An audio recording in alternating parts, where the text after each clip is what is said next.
कलरा भाजिबा पई मु नेइची किछि कलरा 200 ग्राम नेइची कटा होइतिबा पियाज 2टी ता सहित पंच फुटण जो थिरे सोरिष जीरा पानमधुरी मेथी आ कला जीरा अछि एवं ता सहित नेइची किछि हळदी आ किछि लूण।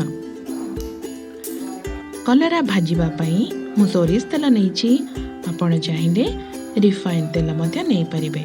प्रथमे कड़ाई गरम करिबा आ सेथिरे मु दउची एबे सोरिष तेल अल्प सोरिष तेल दउची आउ पंच फुटण फुटै दउची। फुटण फुटी आसिले सेथिरे कटा होई रहिथिबा पियाज को दबा। पियाज को अल्प भाजिबा मीडियम फ्लेम रे पियाज को अल्प भाजी सारला परे सेथिरे किछि हळदी को दबा। हळदी को टिके मिसई दबा। किछि समय परे आमे कटा होई रहिथिबा कलरा को दबा। कलरा को पियाज और हळदी सहित भल भाबरे मिसई दबा। आउ तापरे आमे सेथिरे दबा किछि रसुण 4-5 कला रसुण को दे पुणी थरे गोले दबा।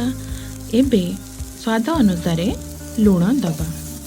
लूण को गोले दबा भलरे आ ढांकुणी साहाय्य रे एबे 4-5 मिनिट पाई घोड़े दबा। परे ढांकुणी खोली देखिबा कलरा को आउ थरे मिसई दबा एवं मु सेथिरे आउ टिके सोरिष तेल दउची आउ टिके लंका गुंड मध्य दउची। तेल आउ लाल लंका गुंड दे सारा परे आउ थरे गोले दउची। आपण चाहिले आपण बेसी लंका मध्य दे परिबे। एबे पुणी थरे ढांकुणी करी कलरा को भाजिबा पई रखि दउची किछि समय पई। देखंतु कलरा हे आसलानी हे गलानी भजा। तेणु एबे आमे सर्व करिबा। कलरा भजा एबे रेडी। मो रेसिपी जदि आपको भल लगी थाए गोटे लाइक निश्चय करेंगे। मो चैनल सब्सक्राइब करेंगे। रहिली नमस्कार।